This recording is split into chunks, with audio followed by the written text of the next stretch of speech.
चलो कल के क्लास में देख लो, बिंदुसार के बारे में समझे थे और अशोक के बारे में कुछ कुछ आधा हम पढ़े थे उसके, ठीक है ना। बिंदुसार के बारे में देखे थे। बिंदुसार किसका उत्तराधिकारी था बोलेंगे तो चंद्रगुप्त मौर्य का। इसके समय में राज्य का संचालन कौन करता था? चाणक्य। कौन किया था? इनके माता जी का नाम क्या था? दूरधरा। नाम क्या था? दो पत्नी थे, पहला चारुमित्रा, दूसरा सुभद्रांगी। पहला नाम क्या बता? चारुमित्रा, दूसरा सुभद्रांगी। पुत्र का नाम में तीन ठो बता दो। पहला सुशीम, तीसरा अशोक और तीसरा तिष्य। बिंदुसार के दरबार में एंटीओकस का राजदूत आया था जिसका नाम क्या था? डाइमेकस। और बिंदुसार ने एंटीओकस से क्या क्या चीज का मांग किया था? अंजीर और मीठी शराब का क्या किया था? मांग। बिंदुसार कौन से संप्रदाय को मानता था? आजीवक संप्रदाय। और आजीवक संप्रदाय के संस्थापक कौन थे? मोंगली पुतिस गोसाल। बिंदुसार ने कोई नया काम, कोई नया प्रदेश को जीत पाया क्या? नहीं। लेकिन इसके नामों को लेके देखें तो बिंदुसार का अन्य नाम में पहला मिलता है अमित्रघात, दूसरा शत्रु विनाशक, तीसरा में भद्रसाल और चौथा सिंहसेन। भद्रसाल नाम कहां लिखा है? वायु पुराण। सिंहसेन जैन ग्रंथ। सिंहसेन आपका जैन ग्रंथ। बिंदुसार को ही क्या चीज की उपमा या संज्ञा दी जाती है? पिता का पुत्र और पुत्र का पिता की संज्ञा किसको दी गई है? बिंदुसार। क्योंकि बिंदुसार को इतिहास में क्यों जाना जाता है? क्योंकि वो किसके पुत्र थे? चंद्रगुप्त मौर्य। और किसके पिता थे? अशोक। समझ में आ रहा है? अशोक का जन्म स्थल कहां है? पिता का नाम बिंदुसार, माता का नाम सुभद्रांगी। और बौद्ध ग्रंथों के अनुसार सम्राट जो अशोक थे अपने कितने भाइयों की हत्या किया था? 99 भाई की हत्या किया और उनको कहां डाल दिया? कुएं में। उस कुएं को अभी क्या बोलते हैं? आगम कुआं, जो कहां मिलेगा? पटना में। समझ में आ रहा है? अशोक ने अपना राज्याभिषेक किस वर्ष कराया था? 269। कब कराया था? 269 में कराया था। और राज्याभिषेक के 8वें वर्ष मतलब 261 ईसा पूर्व में इसने कहां आक्रमण किया? कलिंग पर। और कलिंग की राजधानी तोसली पर इसने क्या कर लिया? अधिकार। कलिंग युद्ध में जो भी नरसंहार हुए थे, बहुत सारे लोगों की मृत्यु हुई थी, जिसके कारण इसका क्या हो गया? हृदय परिवर्तन। और कौन सा धर्म ग्रहण कर लिया? बौद्ध धर्म। उससे पहले क्या मानता था? ब्राह्मण ग्रंथ। बौद्ध धर्म की दीक्षा कौन दिलाया? उपगुप्त। समझ आ रहा है? और कलिंग में इसने आक्रमण किस लिए किया था? हाथियों के लिए। और हाथियों को कौन दान में दिया था? चंद्रगुप्त मौर्य। किसको दिया था? सेल्यूकस निकेटर को। कौन था उसका? ससुर। क्या नाम था? Seleucus Nicator. कितना हाथी दिया था? अशोक के पुत्र का नाम, पुत्र का नाम महेंद्र और पुत्री का नाम, दोनों को इसने कहां भेजा? किस लिए? बौद्ध धर्म के प्रचार के लिए। ठीक है ना। इसी के समय, अशोक के समय ही कौन सी बौद्ध संगति हुई थी? तीसरी बौद्ध संगति। अध्यक्ष कौन था? मोंगली पुतिस गोसाल। आ रहा बात समझ में? वाह। इसने आजीवक संप्रदाय के लिए बराबर की पहाड़ी में कितनी गुफाएं बनाई थी? पहला सुदामा, दूसरा कर्ण, तीसरा चौपाड़ और चौथा विश्व झोपड़ी। तो चारों गुफा के नाम में से सबसे ज्यादा क्वेश्चन आता है विश्व झोपड़ी कि विश्व झोपड़ी जो गुफा है वो कौन सी पहाड़ी पर है? बराबर की पहाड़ी। किसने बनाया था? अशोक ने। अशोक ने ही झेलम नदी किनारे कौन सा शहर बसाया था? श्रीनगर। और नेपाल में ललितपट्टनम। नेपाल में अशोक के जो भी अभिलेख, शिलालेख ये सब जो मिले हैं वो किस भाषा में लिखी गई है? प्राकृत। और लिपि अलग अलग है। भारत में जो मिला वो कौन सी लिपि? पाकिस्तान में खरोष्टी। और अरमाइक और ग्रीक लिपि अफगानिस्तान। कहां मिला था? अफगानिस्तान। ब्राह्मी लिपि किस ओर से किस ओर? लेफ्ट से राइट, बायां से दायां। और खरोष्टी लिपि राइट से लेफ्ट मतलब दायां से बायां। आया समझ में? तो यहां तक हम कल देख चुके थे, हाँ कि नहीं? अब इसके बाद का देखते हैं। अशोक के बारे में बहुत सारा चीज पढ़ना है, क्योंकि मौर्य वंश का मेन क्वेश्चन कहां से मिलेगा? अशोक। अशोक के बारे में ही पूरा समझना है। एक कुछ भी क्वेश्चन आएगा तो अशोक का जरूर पूछता है, मौर्य वंश से। चलो देखना ध्यान से आगे क्या क्या इसमें बताया गया है। चलो तो यहां लिखा है सबसे पहला लाइन कि अशोक के जो भी शिलालेख मिले हैं, शिलालेख का मतलब, शिला मतलब होता है पत्थर, शिला मतलब, और लेख मतलब उसमें कुछ चीज लिखवा देना, तो दोनों को मिला क्या बोलेंगे? शिलालेख। तो पत्थर पर लिखी हुई जो भी चीजें हैं उसको हम क्या बोलते हैं? शिलालेख। तो इसको किसने सबसे पहले खोजा था? तो उस व्यक्ति का नाम है टी फैंथेलर। क्या नाम है? टी फैंथेलर। इसने कब खोजा था? 1750 ईसा पूर्व में। लेकिन इसने जो शिलालेख खोजा था, पत्थरों में कुछ लिखा हुआ था लेकिन पढ़ नहीं पाया, बस खोज के दिया था। समझ में आ रहा है? पढ़ने में सफलता कौन पाएगा? James Prinsep. कब इससे पढ़ पाया गया? 1837 ईसा पूर्व में, सॉरी ईस्वी में। खोजा कब गया था? 1750 में। लेकिन पढ़ा कब गया? 1837 में। किसके द्वारा? James Prinsep. तो ये क्वेश्चन ज्यादा बार आता है कि अशोक के शिलालेखों को पढ़ने में सफलता किसने हासिल किया? तो जेम्स प्रिंसेप ने। अशोक के शिलालेखों को सबसे पहले कौन खोजा? टी फैंथेलर। और पढ़ा कौन? James Prinsep. क्लियर है सबका? हाँ कि नहीं? आगे देखते हैं। अशोक के जो अधिकतर जो शिलालेख मिले, अलग अलग जगहों पर अलग अलग शिलालेख मिले, और शिलालेखों में इनका नाम मिला है देव नाम प्रियदर्शी। क्या मिला है? तो ये क्वेश्चन आपको मिलेगा कि देव नाम प्रियदर्शी किसे कहते थे? तो अशोक को। और यह नाम कहां मिला है? तो उनके शिलालेखों में मिला है। लेकिन अशोक का नाम अशोक कहां मिला है अगर आए तो आपको बताना है गुर्जरा और मास्की शिलालेखों में। गुर्जरा और मास्की शिलालेख। गुर्जरा शिलालेख कहां से मिला है? मध्य प्रदेश। और मास्की वाला कर्नाटक। ये दोनों ही शिलालेख में अशोक का नाम अशोक लिखा गया है। और बाकी अन्य शिलालेखों में इसका नाम क्या लिखा है? देव नाम प्रियदर्शी। कौन कौन से शिलालेखों में इसका नाम अशोक लिखा गया बोलेंगे तो? गुर्जरा और मास्की। गुजरा नहीं है, ठीक, ये वाला ठीक नहीं, बालोद लाइन वाले में वो वाला गुजरा नहीं है। क्या है? गुर्जरा। क्या है बता दो? गुर्जरा। कोई हो गुजरा के यहाँ? ठीक, कोई रोज गुजरते हो? हाँ बताओ गौरव। डीजे बजाने गए थे गुजरा? चलो यहां तक क्लियर सबका? तो यहाँ अभी तक जो समझे आज, उसमें क्या क्या क्वेश्चन आएगा? अशोक के शिलालेखों को किसने पढ़ पाया था? पढ़ा कौन था? James Prinsep. शिलालेखों में उसका नाम क्या मिला? देव नाम प्रियदर्शी। अशोक का नाम अशोक किस में लिखा है? गुर्जरा और मास्की। गुर्जरा वाला कहां से? मध्य प्रदेश। और मास्की वाला कर्नाटक से मिला था। क्लियर है यहां तक सबका? चलो आगे देखते हैं। अशोक का जो शिलालेख है वो 3 टाइप का है। जैसे कि एक होता है शिलालेख, दूसरा होता है अगर शिलालेख की क्वालिटी अगर खंबे के समान है, स्तंभ के समान है, तो इसी शिलालेख को हम क्या बोल सकते हैं? स्तंभ लेख। समझ आ रहा है? और अगर वही पत्थर में लिखा है लेकिन वो कुछ गुफा में लिखा है, कहां लिखा है? तो उसको बोलते हैं गुहा लेख। क्या बोलते हैं? गुहा लेख। तो अशोक के जो भी शिलालेख मिले हैं वो 3 भाग में बांटा गया है।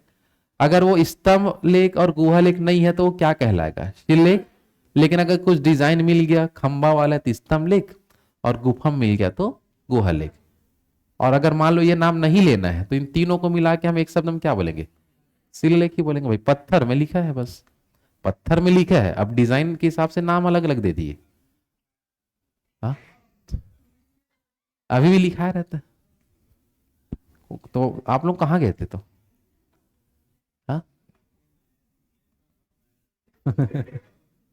तो महामहिम तो एक बार बताया था, शादी होता उनका करके, ठीक। चलो यहां तक क्लियर है? तो अशोक के कुल कितने प्रमुख बड़े शिलालेख हैं? 14। अब इसी में देख लो अलग अलग क्वालिटी होता है, कोई वृहद आकार के हैं, कोई छोटे आकार के। तो वृहद शिलालेख, लघु शिलालेख ऐसे करके आता है। तो ये अपन केवल समझने के लिए क्वालिटी क्या क्या है, इनसे उतना कोई क्वेश्चन नहीं आएगा। मेन क्वेश्चन आपको यहां से मिलेगा कि अशोक के कुल कितने शिलालेख हैं? 14। और हर एक शिलालेख में उसने क्या क्या चीजों के बारे में जनता को बताया था या अपने अधिकारियों को बताया था, उसके बारे में लिखा है। ठीक है, तो प्रथम नंबर का जो शिलालेख है इसमें बताया था कि इस शिलालेख में जो चीज लिखवाया उससे हमें पता ये चलता है इसने अहिंसा पर बल दिया था और पशु बलि की जो हत्या मतलब पशु बलि पर रोक लगाने के लिए जो लिखा गया पॉइंट है पूरा कि पहला शिलालेख में क्या क्या चीजों के बारे में लिखा है, तो क्या बताओगे?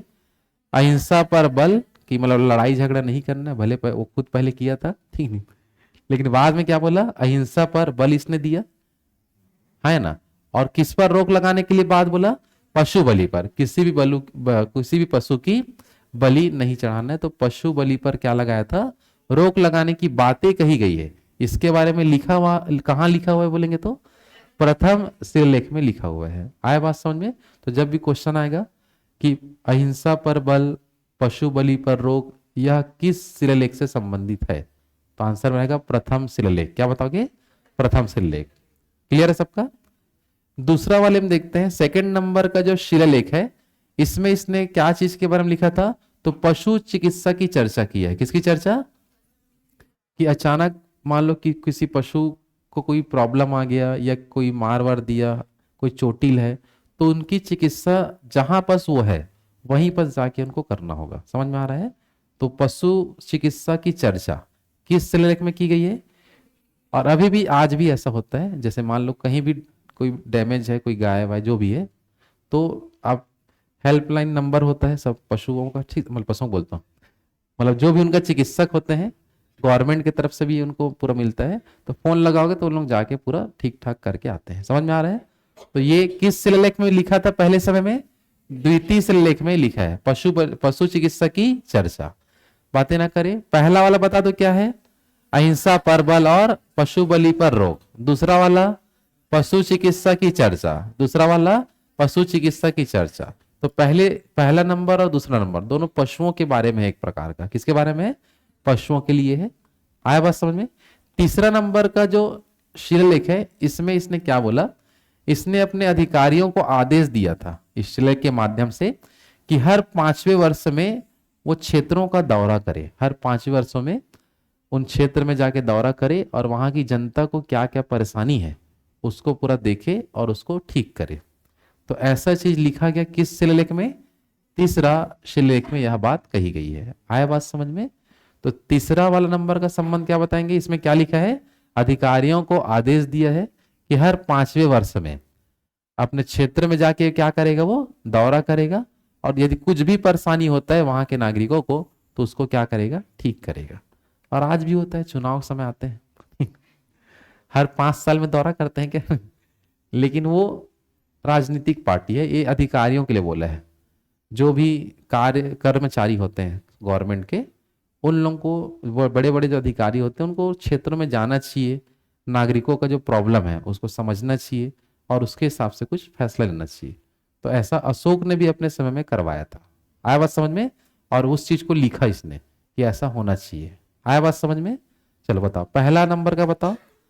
फर्स्ट नंबर में अहिंसा पर बल और पशु बलि पर रोक। दूसरा वाला पशु चिकित्सा की चर्चा। दूसरा वाला पशु चिकित्सा की चर्चा। तीसरा हर 5वें वर्ष में दौरा, हर 5वें वर्ष में। और यह दौरा के लिए आदेश किसको देगा? अधिकारियों को। किसको देगा? अधिकारियों को। आए समझ में? आगे बढ़े, चलो अब देखते हैं चौथा नंबर का जो शिलालेख है इसमें क्या इसने कहा था। चौथा नंबर के शिलालेख में इसने लिखवाया कि भेरी घोष के स्थान पर धम्म घोष की नीति की चर्चा। कि भेरी घोष का मतलब युद्ध की नीति को छोड़ देना है और धम्म घोष का मतलब बौद्ध धर्म को मानता था, तो बौद्ध धर्म की नीतियों की चर्चा इसने किया था। समझ में आ पा रहा है? हाँ कि नहीं? तो भेरी घोष के स्थान पर धम्म घोष की चर्चा। क्या बोला मैं? भेरी घोष के स्थान पर धम्म घोष की चर्चा। कौन सा नंबर का? चौथे नंबर का। समझ आ रहा है? तो देख लो, भेरी घोष भी 4 अक्षर का है, धम्म घोष भी लगभग 4 अक्षर का है। आधा हटा देंगे तो भेरी घोष धम्म घोष की जो चर्चा अपन बात करें तो कौन सा नंबर का? चौथे नंबर का। कौन सा नंबर का? चौथा। क्लियर है सबका? हाँ है ना? 5वां नंबर का जो है शिलालेख, इसमें यह बोला है कि इसमें धम्म महामात्र की चर्चा की गई है। धम्म महामात्र मतलब ऐसे व्यक्ति जो किसी धर्म का ज्ञान दे सके, जो किसी धर्म का ज्ञान दे सके और किसी भी व्यक्ति को धार्मिक रूप से जोड़ सके, ऐसे व्यक्ति को बोलते हैं धम्म महामात्र। क्या बोलते हैं? तो धम्म महामात्र की चर्चा की गई है और उनको कहा है कि जो भी धार्मिक जीवन की देख रेख करना, धार्मिक जीवन की सभी नागरिकों को जाके, सभी जनता को जाके धर्म के बारे में बताना और धार्मिक जीवन बिताने के लिए उनको प्रेरित करना, ये सब चीज इसने लिखा है किसमें? 5वां नंबर के सिलेक में। तो इसमें 5वां नंबर बस दिमाग में याद रखना है, धम्म महामात्र। क्या याद रखना है? और धम्म महामात्र कौन होते थे? जो धार्मिक रूप से शिक्षा देते थे उस समय। आया बात समझ में? आया ना? चलो बताओ, चौथा नंबर में क्या है? भेरी घोष की जगह धम्म घोष। 5वें नंबर में धम्म महामात्र की चर्चा। 5वें में धम्म महामात्र की चर्चा। 6वें में बताया है कि इसने आत्मनियंत्रण की चर्चा किया। किसके किया है? कि जो आत्मनियंत्रण कर सकता है, ठीक है ना, आत्मनियंत्रण की जो शिक्षा इसमें दी गई है वही आगे कुछ सफल व्यक्ति बन सकता है, आगे कुछ सही राह में चल सकता है। बस उसमें क्या होना चाहिए? आत्मनियंत्रण होना चाहिए। ये आया बात समझ में? तो 6वां नंबर का संबंध किससे रहेगा? आत्मनियंत्रण। अगर आधा त हटा देंगे तो 6 अक्षर का ही बनेगा। समझ में आ रहा है? तो 6वां नंबर आत्मनियंत्रण 6वां नंबर आत्मनियंत्रण। 4था नंबर में क्या था? भेरी घोष धम्म घोष। तो शब्द को भी देख के आपको समझना है थोड़ा सा, ताकि थोड़ा सा सरल हो सके। पूरा अपन 14 श्रीलेख होते हैं और लगभग कोई भी क्वेश्चन एग्जाम में दे देते हैं। आया समझ में? चलो बताओ, पहला नंबर का बताओ। अहिंसा पर बल, पशु बलि पर रोक। दूसरा वाला पशु बलि की चिकित्सा। तीसरा हर 5वें वर्ष में दौरा का आदेश अधिकारियों को दिया। चौथे नंबर में भेरी घोष की जगह धम्म घोष। भेरी घोष की जगह 5वां में धम्म महामात्र 5वें में, और 6वां में आत्मनियंत्रण। 6वां में आत्मनियंत्रण की शिक्षा दी गई है। क्लियर है तक सबका? हाँ कि नहीं? चलो अब आते हैं 7वां नंबर के सिलेक्ट में। 7वां में देखो क्या लिखा है कि धर्मों की आपसी समन्वय होनी चाहिए, कि सभी धर्म आपस में मिलजुल के उनको कार्य करना चाहिए। धर्मों का एक दूसरे को विरोध नहीं करना है। जितने भी धर्म चल रहे हैं सबको आगे बढ़ाओ और सब लोग अपना अपना काम करें। तो इसमें क्या बोला है बता दो? धर्मों की आपसी समन्वय, एक में जुड़ के कार्य करना चाहिए। फिर लिखा तीर्थ यात्रा की चर्चा की है कि हर मनुष्य को तीर्थ यात्रा करना चाहिए। समझ में आ रहा है कौन सा यात्रा करना चाहिए? तो तीर्थ यात्रा की चर्चा है।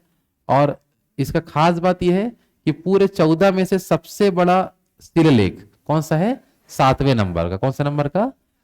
तो 14 शिलालेखों में सबसे बड़ा कौन सा नंबर? 7वां नंबर।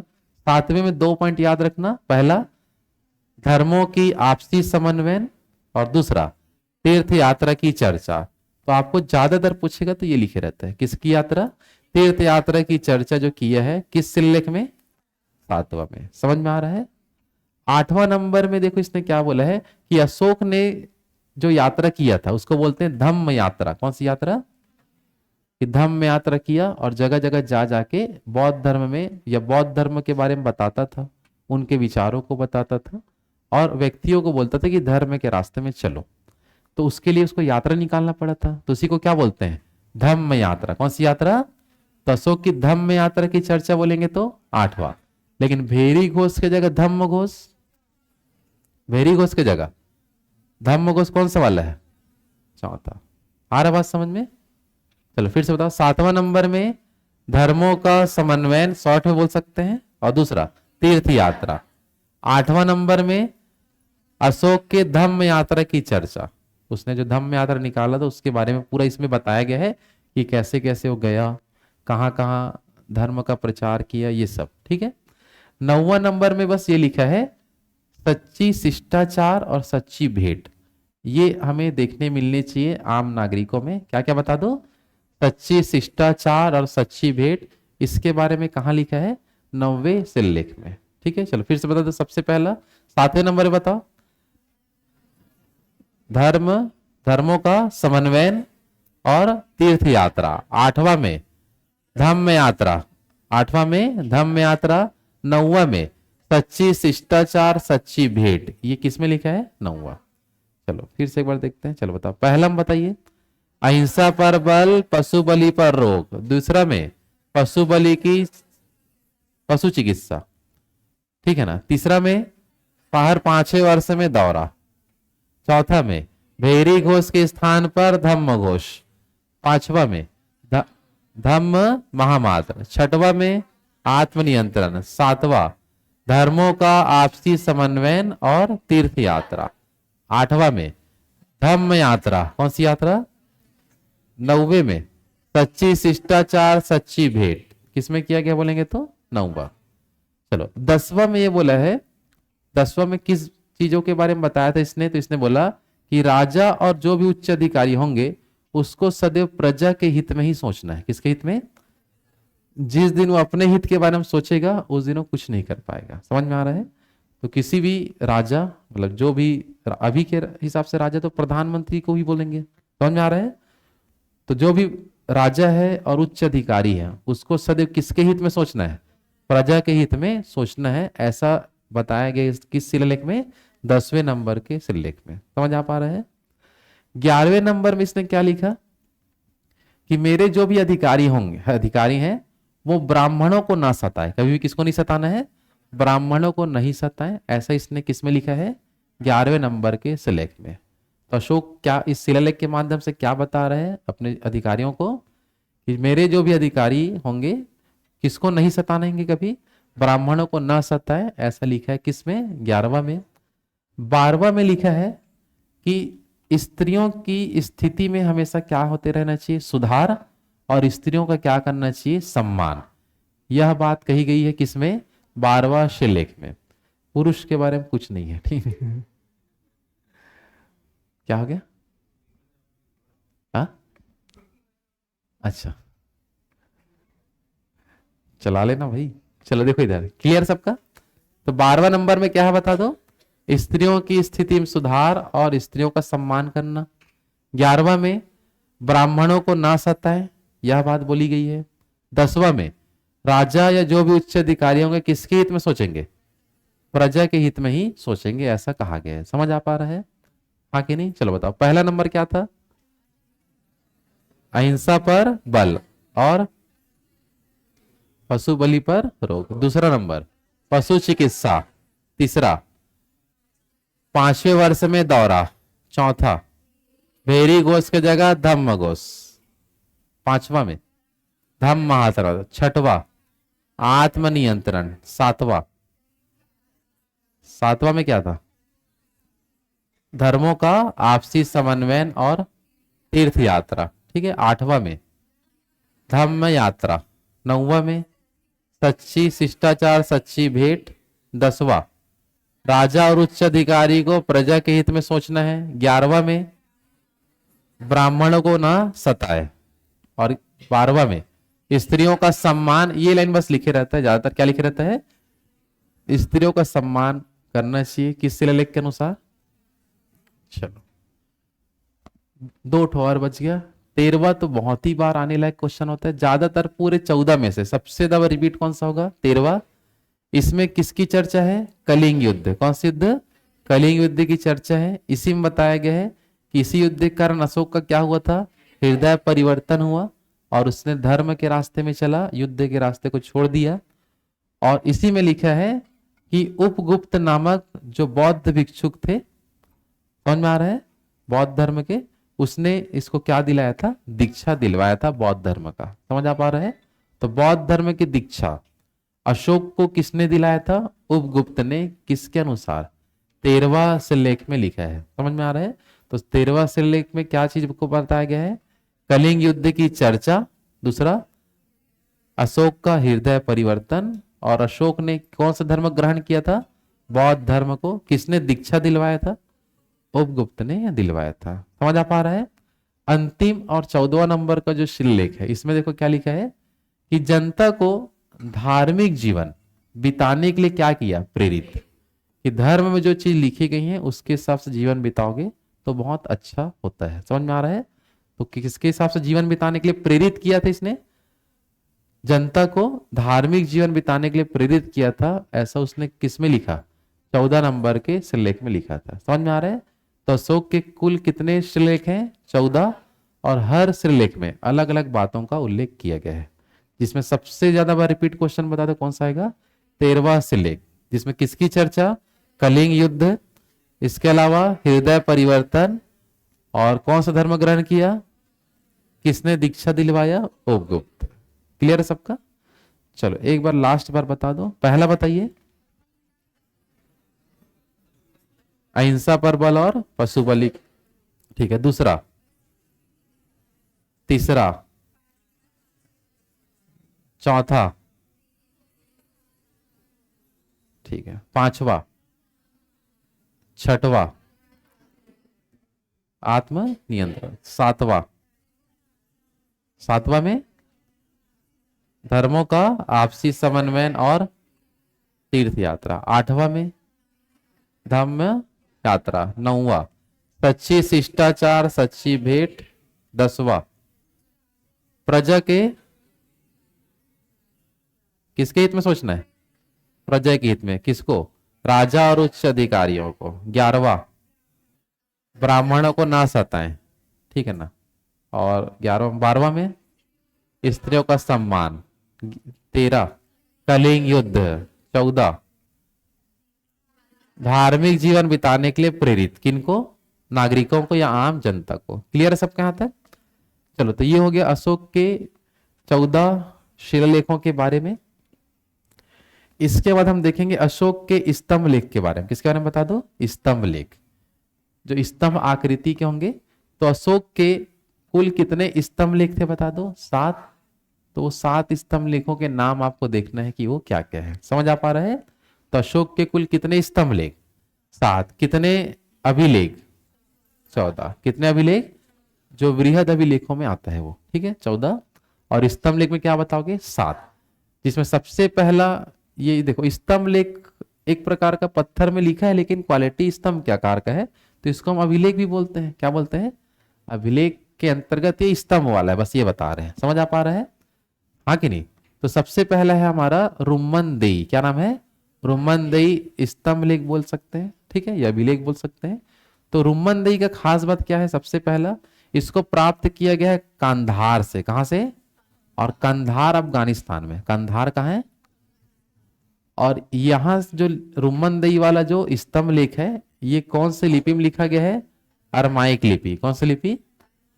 और ये सबसे छोटा स्तंभ लेख है। सबसे छोटा क्या है? स्तंभ लेख। और इसमें अशोक के आर्थिक क्रियाकलापों की चर्चा है। अशोक के क्या बता दो?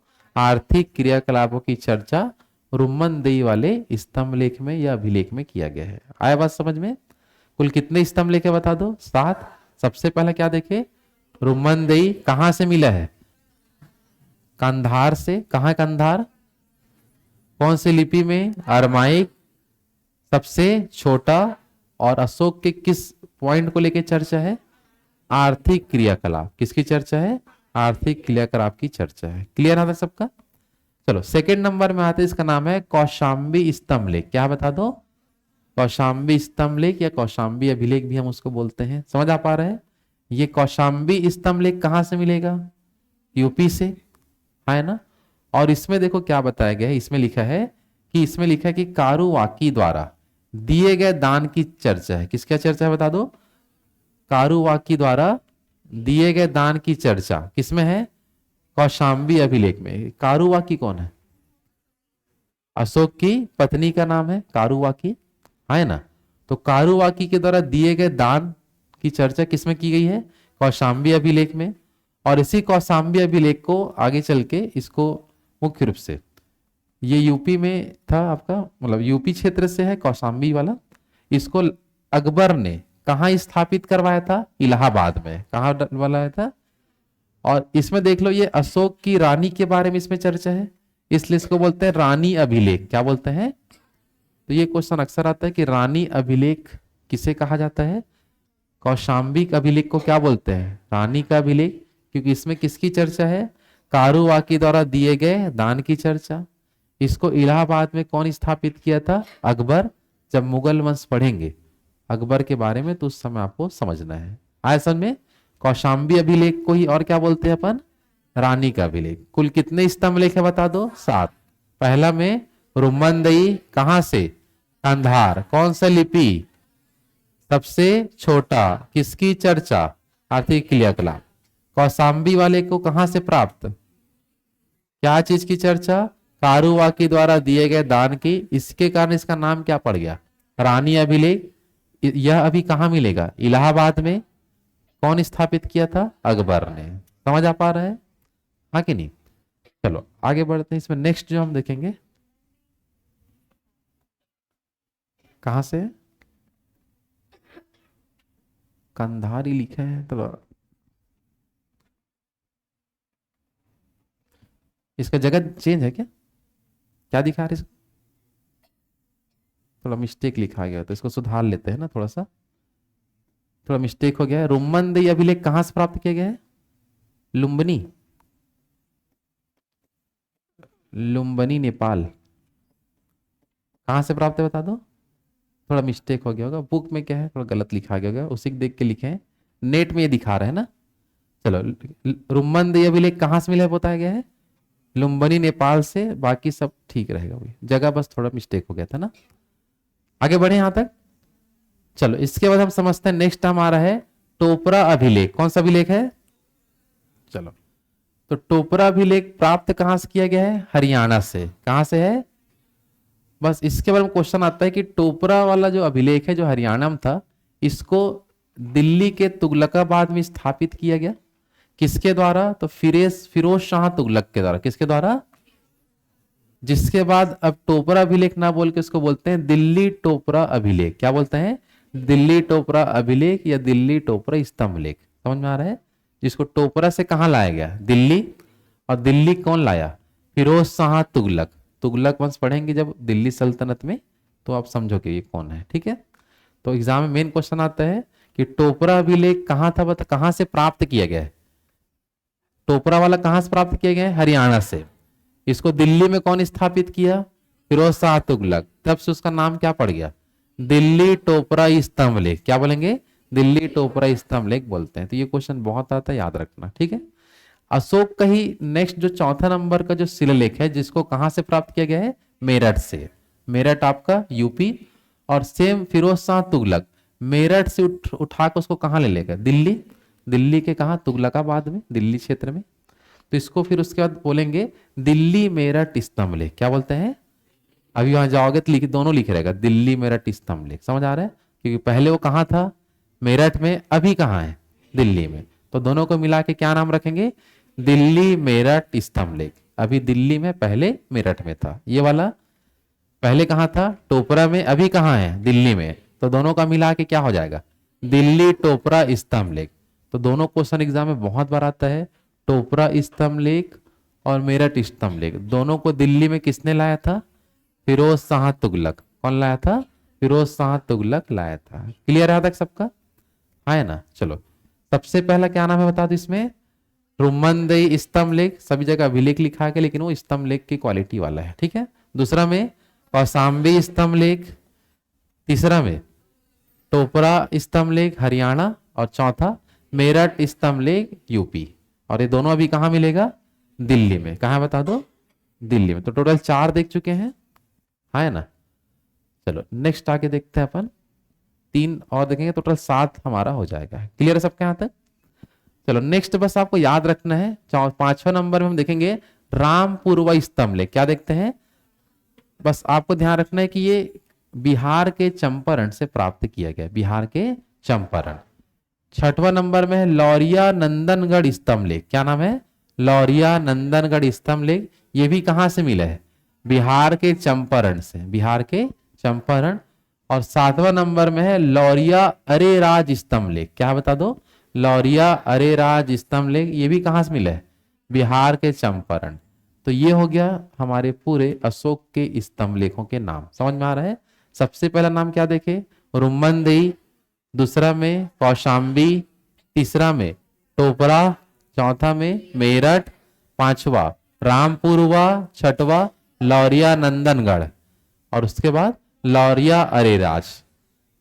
समझ आ रहा है? तो 7 स्तंभ लेख हो गया और 14 क्या थे? अभिलेख। 14 क्या थे? जिसमें से कलिंग युद्ध की चर्चा किसमें है?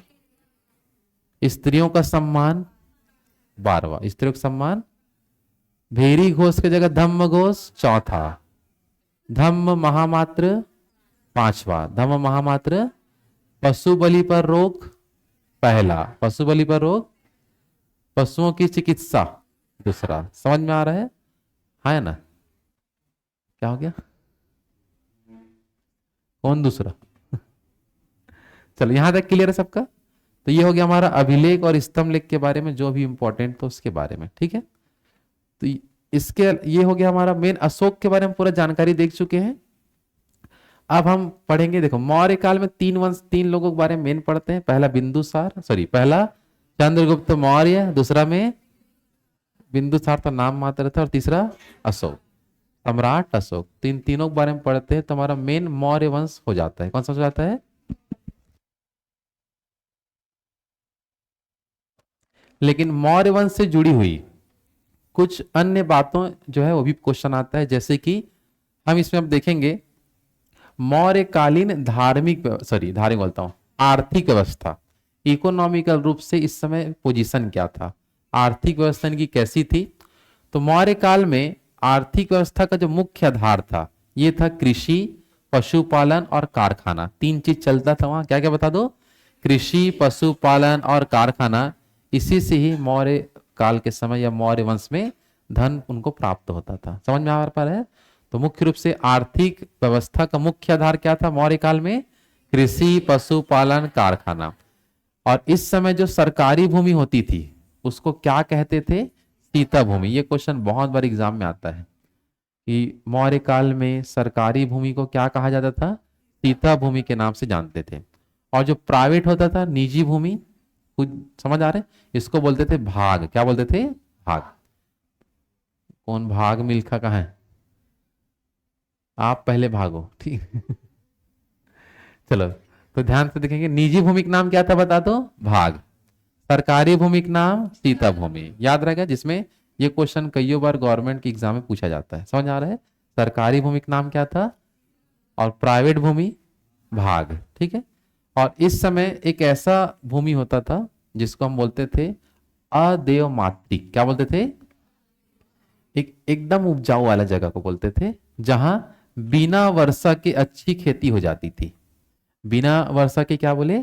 अच्छी खेती हो जाती थी, तो उसको हम क्या बोलते थे? अदेव मातृक। क्या बोलते थे? और इस समय क्या होता था? भूमि के बदले टैक्स लेते थे, जमीन के बदले, जिसमें भूमि के उत्पादन का 1/6 टैक्स के रूप में ली जाती थी। ये चाणक्य के अर्थशास्त्र के अनुसार बताया गया है। समझ में आ रहा है? लेकिन मेगास्थनीज की पुस्तक का नाम क्या है? इंडिका। तो उसमें लिखा है कि उस समय भूमि के उत्पादन का 1/4 हिस्सा टैक्स लिया जाता था, कर लिया जाता था। समझ में आ रहा है? तो देखो चाणक्य जो है बहुत पहले से लिख रहे हैं, ठीक है ना? तो इसने क्या बताया था? 1/6। अब होता है क्या है, कर में बदलाव हो जाता है। तो मेगास्थनीज ने क्या लिखा अपने पुस्तक में कि 1/4 क्या था? 4। तो दोनों ही सही है। उनके अपने अपने समय में उन टैक्स उसी प्रकार का था। तो चाणक्य के अनुसार मौर्य काल में कितना था कर? 1/6। और मेगास्थनीज के अनुसार 1/4। तो टैक्स समय क्या होता है? लगातार परिवर्तन आते जाता है, तो उस समय भी परिवर्तन आया था। आया बात समझ में?